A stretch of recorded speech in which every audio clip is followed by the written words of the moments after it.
today I'm talking about manifesting easier by taking the path of least resistance, okay? So a lot of people, when they're trying to manifest, they don't even realize they're getting in their own way. So we all know what we want, but sometimes we get in our own way. Sometimes we trip ourselves up without even knowing it, and we can propel or push away what it is that we want, or make it even take longer for us to get it by going down a path of resistance versus the path of least resistance. So today I want to talk to you guys about how to get out of your own way and manifest easily. This thing can flow. It doesn't have to be hard. You can actually enjoy the journey to what it is that you want. And I want to share some tips with you guys today on how to do so. I also have a video later this week on my YouTube channel called Inspired Action that will be like a piggy bank on this video on how to take inspired action, which will also tell you how to manifest easily. So make sure you're subscribed to my YouTube channel. It's linked in my bio if you're here on Instagram, or if you're on YouTube, just click that subscribe button. So let's just get started. I have my notes here to my left on my laptop. Like I said, sometimes we get into the obligations of life and we're just kind of going, and we don't even realize that we're taking a path of resistance. So this video is all about checking in, making sure that you are flowing with your abundance, and making sure you can manifest with ease and enjoy the journey. Some signs to let you know that you are taking a path of resistance to getting what you want are: if you feel like you're chasing your dreams instead of attracting them, you might be taking a path of resistance versus least resistance. If you frequently feel stressed out or burned out, this is a big indicator that you are not flowing with your blessings, that you are taking a path of resistance, and it's actually your spirit telling you, hey, slow down, check in with me. This doesn't have to be so hard, right? So that's another sign. And a last sign I want to share with you: if you feel like you're constantly doing all the things to kind of force yourself to try to force your manifestation to come true. Like, for instance, if you're trying to get pregnant and you're doing all the things, you're taking the temperature, you're doing the fertility, you're Googling all the time, and it's just not a path of pleasure, and it's just like kind of like frantically trying to force, that's another sign that you might be taking a path of resistance versus a path of least resistance. Okay, so let's get into tips so you guys can know how to actually take the path of least resistance. So when I say the path of least resistance, you're probably like, okay, what does that mean exactly anyway? So you probably know, if you're watching this, a little bit about manifestation. What we want to do is we want to flow downstream with our abundance, right? If we think about a river, downstream is the easy way of flowing with a river. You just kind of, the water goes down organically instead of fighting upstream, right? That's the hard way, is going up a river, versus if you want to be on that raft of going down and going with the river, the flow of your abundance, right? So if you think about it that way, that kind of gives you an idea of what I'm talking about.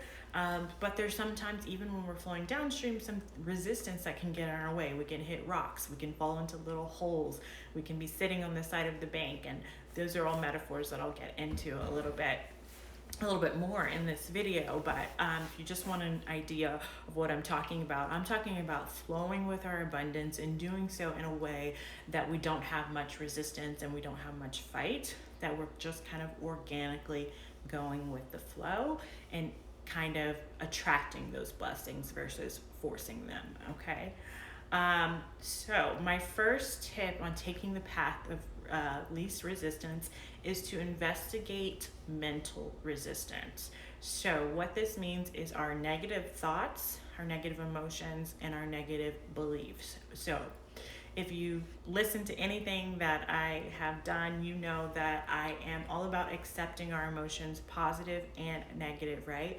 Those positive emotions tell you you're on the right path to getting what you want. You're doing things right. Your spirit is expanding.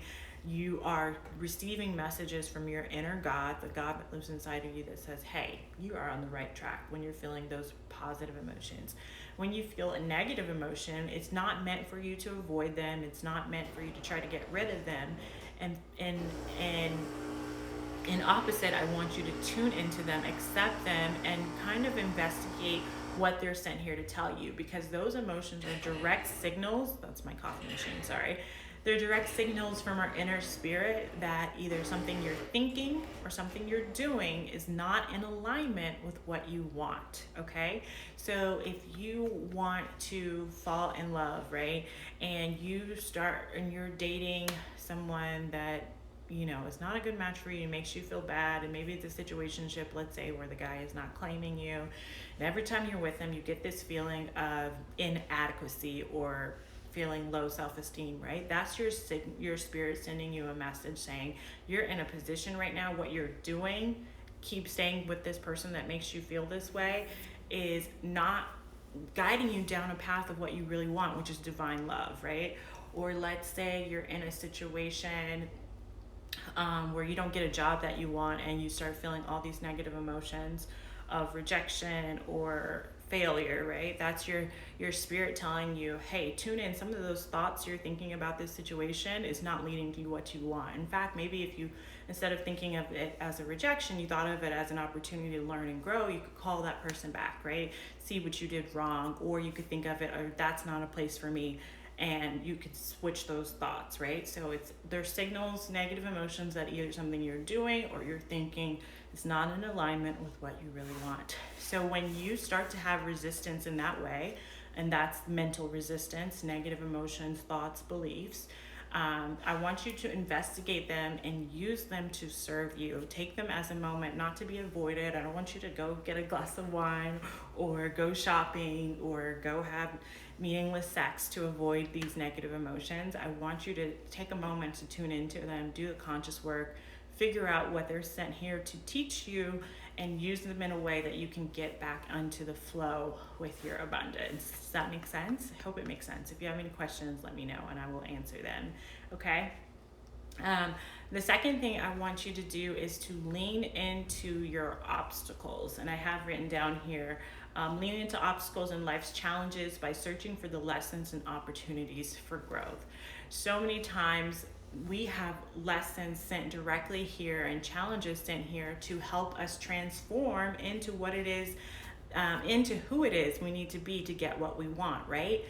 The thing is, if you aren't using those moments as opportunities to grow into that person, you're missing out on flowing with your abundance, right? Instead, you're resisting and you're trying to not accept the reality of the situation. You're pushing yourself further from what it is that you want, right? Let's say that you're manifesting financial freedom and you start having challenges in your business that are really meant here to teach you how to be a great businesswoman or a great businessman, right? By going through these challenges, learning the lessons, becoming a better business person, right? But if you approach those situations like, oh, why is it me? Or you quit, or you feel sorry for yourself, you're never going to get to a place where you can become that businesswoman you're supposed to be.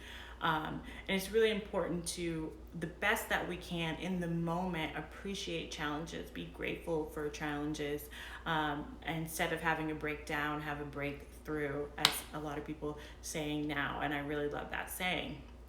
I have an instance of, I had a really bad breakup in my past, like really bad breakup. And one of the things that I tried to do in that moment was to see it as an opportunity to grow, and that the love that was on its way was so much grander than the pain that I was feeling right then and there. And now looking back, I'm even more grateful that it didn't work out, because I know that that was not meant for me, and the love that I have now is so much greater. And then I have my little angels that came out of my love now. So it's really about, okay, I have this situation that's not what I want it to be, but why was it sent here? And in this moment, can I be grateful? Can I anticipate that this thing was sent here to transform me? How can I flow with this challenge? How can I flow with what it is that I'm going through? God didn't bring you this far to leave you. So how can I use this moment and appreciate this blessing from God as an opportunity to grow? Okay, so that's the second thing that I want to tell you. The third thing when it comes to taking the path of least resistance is to prioritize what moves the needle. And I say this in a very practical sense of getting rid of activities that are not bringing you closer to what you want, right? That's the path of least resistance. If you're a people pleaser and you're just taking on all these things that you don't even really want in your life, that's not bringing you closer to what you want, right? Or it could be that you're just a busybody. I'm guilty of this and in my past, and I try to stay conscious of it, doing all the things. And some of those things that you're trying to do to become successful are not even necessary. You're just keeping yourself busy because you think that your worth is dependent on that. And you have to remind yourself that just doing all the things is not necessarily going to bring you what you want. You want to do those really important things, those high return activities that are going to bring you closer to what you want. That's going to help you flow more, right? But there's also the aspect in a more deeper level of doing things that move the needle, as far as, like, for instance, the example I gave with dating earlier. If you are filling your life with people that are not moving you closer to what you want, you have to start to make space in your life to receive what it is that you want. And you can't do it by prioritizing things that are not the jam, that are not bringing you closer, that are just kind of stopping that flow, right? So you have to make space in your life for what it is that you want by prioritizing what matters, prioritizing people that make you feel good, prioritizing relationships that make you feel like you're vibrating a little bit higher, and releasing and making space for those relationships that don't. And even if they're family members, how can I put boundaries up in my life so that I can make that space, right, for me, no matter who it is. So that's kind of like the deeper level of that. And then if you're trying to manifest money, same thing, making space. Are you spending your money in ways, or investing your money in ways that are going to bring you closer, or are you kind of spreading it all around and not really prioritizing the things that matter most to you? And that's a little bit of a very practical way of making space to help you take the path of least resistance, right? The next thing I want you to do in order to take the path of least resistance is to love the journey. So vibrating high is a key aspect of letting go of resistance, right? And taking the path of least resistance. And you can think of vibrating high as that raft that's going to take you downstream, right? So we want to go downstream, and vibrating high, which is just a spiritual way of saying being in a joyful mood, that's really going to help you take that path of least resistance, because as long as you are prioritizing your joy and your happiness, you're going to be in that flow. It's not going to be something you have to even think about. If there's any of these tips that you can prioritize and just do one of those things, if you're only going to do one, it's vibrating high, because once you do that, all those other things are going to fall into place. So once you prioritize your joy, you're going to be able to handle those negative emotions. You're going to be able to take life's challenges and make them into opportunities. You're going to be able to prioritize things that matter, because it all falls under that umbrella, if you will, of vibrating high, of prioritizing your joy.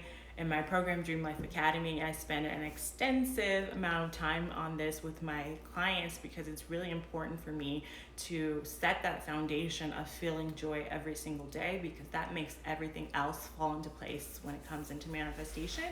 And it helps you really know that on the way to getting what you want, as you flow downstream, that journey in that raft can be a happy one. It doesn't have to be you wait till you get what you want to be happy, right? That journey down that stream can be a joyful one. And that's one of the things that I really like to prioritize in my program. So that's number 4. Before I give my last one, I just want to kind of recap for anyone that may have just joined us. We're talking about taking the path of least resistance, flowing with your abundance, and getting out of your own way when it comes to manifesting so you can do it easily. The first tip that I gave was investigate that mental resistance, right? Those negative emotions, those negative thoughts, those negative beliefs, and really ask yourself, what is my spirit trying to tell me in this moment from these negative emotions? How can I get back on track with what it is I really want and feel positive emotion? The second tip was to lean into obstacles, to really understand how can I make these challenges in my life that we all have opportunities to grow into the person that I'm supposed to be to manifest what I want, right? Because we're all becoming that manifested version of ourselves. And sometimes that requires change, and change is not always easy. So how are the things that I'm going through in my life helping me get to become that person, right? The third thing I talked about was prioritize what moves the needle. So prioritize relationships, people, investments, all these things, the way that you spend your time in ways that bring you the highest return, and really let go and make space by releasing those things that are not a high return in your life, relationships that don't bring you much value, investments that don't bring you much peace or financial freedom, or activities that are just keeping you busy but not really keep moving you closer to what it is that you want. And then I just talked about loving the journey, which is probably the most important tip, is to vibrate high, really enjoy the journey of getting there. It's going to help all those other things fall into place, and you know you're going downstream towards what you want and not fighting upstream when you're really enjoying that journey. So I want to make that one really highlighted and key. Vibrate high, just a spiritual way of saying be in a good mood, feeling positive emotions. Abraham Hicks folks will call it being in the vortex, all those things. And then the last tip I want to give you is to be open and flexible. We create resistance and really fight upstream, so to speak, when we're really rigid and set on how we want our manifestation to come to us, right? And we have to remember we're co-creating with the universe. I believe in God, so I say I'm co-creating with God, right? My inner spirit, the God lives inside of me, tells me, sends me messages and visions of what it is that I want. And in making that happen, I'm co-creating with my higher power to do so, right? So I'm not in control of how it all unfolds. And the more that I can embrace and be open to the fact that it's not all up to me, which is actually a relieving thing, that I don't have to control the whole process, right? The more easily that my manifestation will come to me. And so when we're really rigid, like when we have to know, like, for instance, if you're trying to get pregnant, right, it has to be this way and it can only be this way. Well, you're cutting yourself off to a lot of blessings as well when you're really, really rigid. Or if you're not open to how your career will unfold or how your love will come into your life, then you are really cutting yourself off to ways in which the universe is going to bring you stuff way better, 10 times better. You probably know this in experiences in your own life than anything you could have ever dreamed of. And that goes to the in manifestation, but also the how. Like, it can actually happen way better than you actually conceived or planned. And so control freaks, recovering perfectionists like myself, we have to make sure that we're being open so that we're not getting in. Oh, someone said amen. Thank you. So we're not getting in our own way when it comes to our blessings, right? It's not just up to us. We are co-creating. So those are my tips on taking the path of least resistance. Just a quick recap. I won't go into a recap like I did before. Just investigate that mental resistance. I want you to lean into obstacles, prioritize that which moves the needle, vibrate high, and be open and flexible. If you guys have any questions, I'm open to answering any questions that you may have right now, or if you want to DM me or write in the comments on YouTube, you can do that as well. But just let me know. I am a manifestation geek, so I love to talk about these things, so don't be shy to jump in my DMs and talk to me at _Tiffany Shelton. And I hope you guys are having a good time manifesting what you want, really enjoying the journey. That's why I'm doing these every Monday. It's my way to provide value and to help people not only focus on what you want, but make sure you have the tools to be happy to get there. That's what my program is all about as well. Like I said, I also do have a video coming out this Thursday called Inspired Action. It's going to tell you exactly what to do to kind of take aligned action, and it's going to help you manifest even easier. So if you're not subscribed to my YouTube channel, thank you. Have a good day, you too. I'm glad you could join me. Be sure you're subscribed. The link is in my bio. I also, in that video, I have a link to a free manifestation journal template that you can use if you're